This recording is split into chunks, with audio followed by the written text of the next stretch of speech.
Adam, I'm concerned about you, bro. Yeah? Yeah. I figured this was going to be some sort of intervention. It's an Adamvention that's happening right now. I'm doing better than ever. How are you doing better than ever, Adam? Mentally, I feel strong. I feel fortified. Right. On the mic, doing what I was born to do, I feel more confident and full of vigor than I've ever felt before. Right. I'm feeling good. You're feeling good. Adam, I'm concerned about you, bro. I'm concerned that, like, you really been on some white devil lately, man. Really?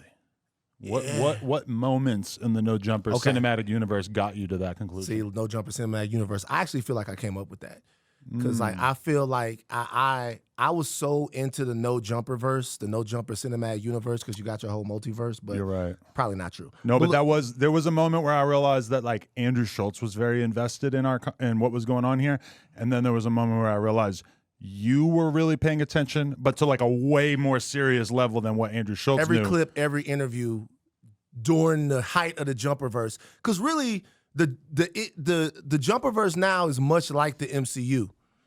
Because the MCU started and they built their whole thing up. Then they had Avengers Endgame where everyone fought.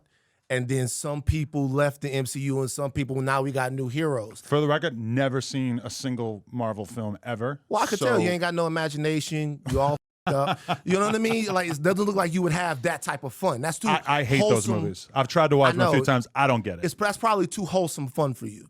You probably out there, you want to out there with 3 legs, and that's probably your idea of fun. I can't. Well, so what's a real movie then?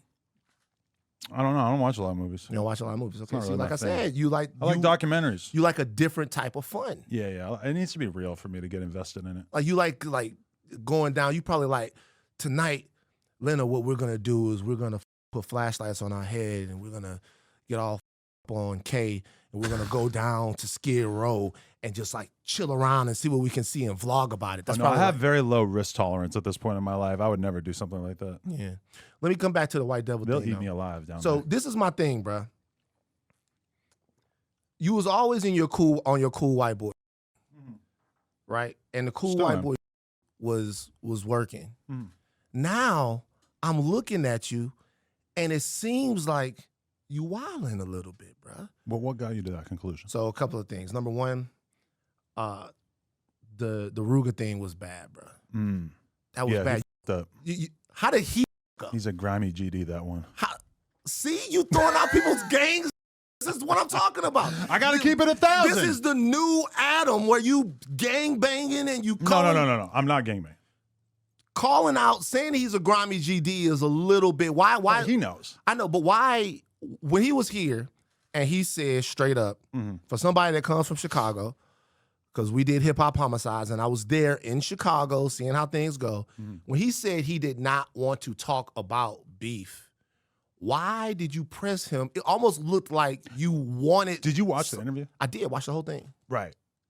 How many gang-related or op-related questions do you really feel like I asked during that? Not that many. Yeah, like 1 or 2. But he asked for 0, so why couldn't you oblige him? Right, that's insane. If I had actually took him at his word right there, I would have probably just said like, all right, you could just drive back to Vegas and not do this interview, because Lil Durk, one of the biggest rappers, definitely the biggest rapper out of Chicago, but one of the biggest rappers in America, had just done Academics' podcast, one of the bigger hip-hop podcasts, and in that, one of the premier questions that got clipped and put on Act's YouTube channel was, why or how did you feel about Kanye doing this album and putting you and Ruga on the same thing, inviting you to the same party, the same show, etc. And Lil Durk had like a pretty involved answer where he actually acknowledged Ruga by name for I think maybe the first time ever, or at least for in many, many years. And to me, that was just an obvious question I had to ask Ruga. And we actually had a pretty decent conversation about that, because that is just like the most obvious thing that you would ever ask Ruga. And even Ak hit me up after like laughing, saying like, did Ruga seriously think you weren't going to ask that question? Because he said that he would have based the entire interview around that question because it's such an obvious question. So my thing is like, if you're going to be someone like Ruga, who literally is dissing Lil Durk's friends and family members on every single song, I mean, not every song, but probably more than 50% of the songs, you can't seriously think that you're going to come in and do an interview and not get asked about the most high-profile rapper from Chicago who just discussed you at length on another very, very big hip-hop podcast. Now, the thing that I up is that Ruga pulled me aside and had that conversation with me of saying, like, I don't know if I really like that episode. But his reason for saying that he didn't like it was he just said he felt like maybe his energy wasn't on point. He didn't say, you asked me too many op-related questions. That narrative started later. Now, what I should have said in that moment was like, okay, I'm going to hit you back because I thought that it was a really good interview and I think that we should drop it. What I did instead was I forgot and I just dropped it anyway, because to me, I like the interview was good and there was just almost nothing that narrative, the op narrative, that caught me by surprise. Adam, he didn't say that to me beforehand.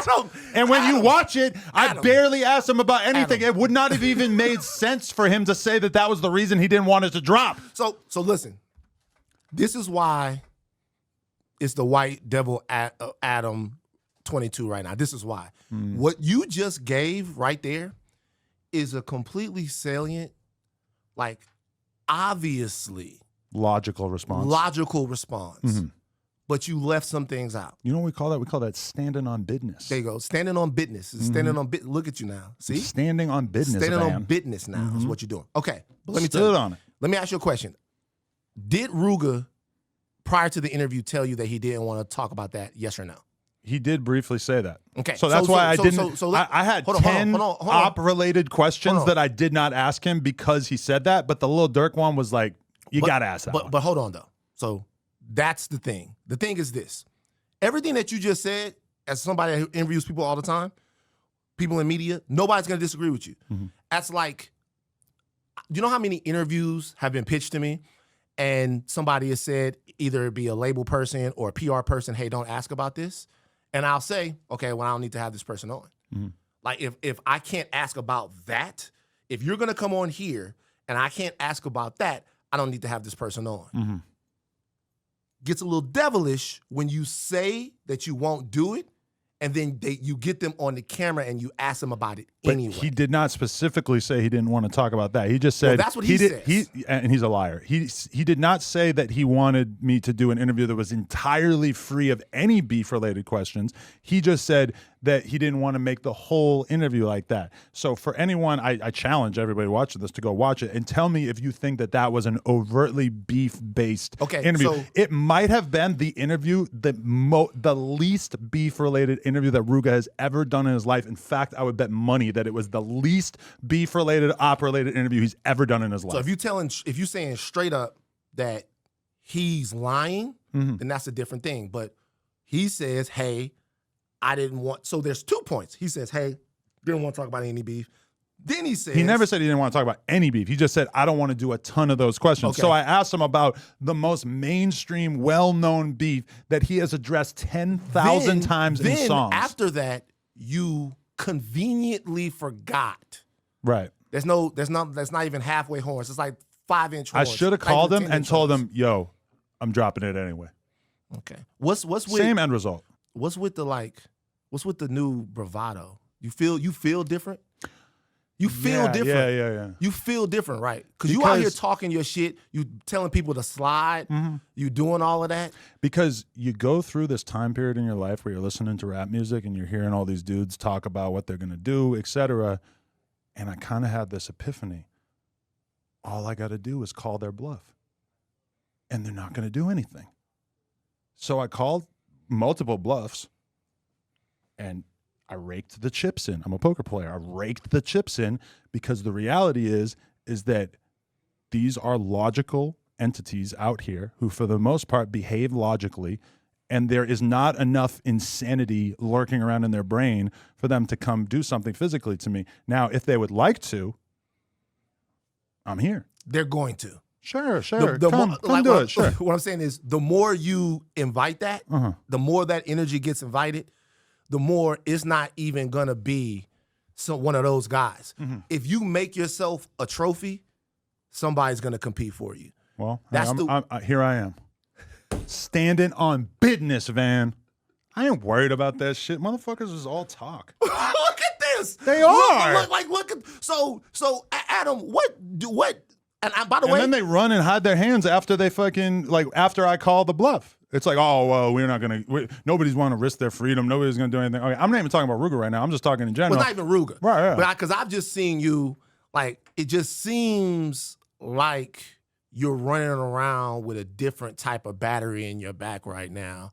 It's not even a battery that's in my back. If there is a battery, if there was any software installed in me, it's just realizing, like, you have nothing to be worried about. Right, because You're everybody's pussy. I'm not saying everybody's pussy. For sure, there's some real ones out there.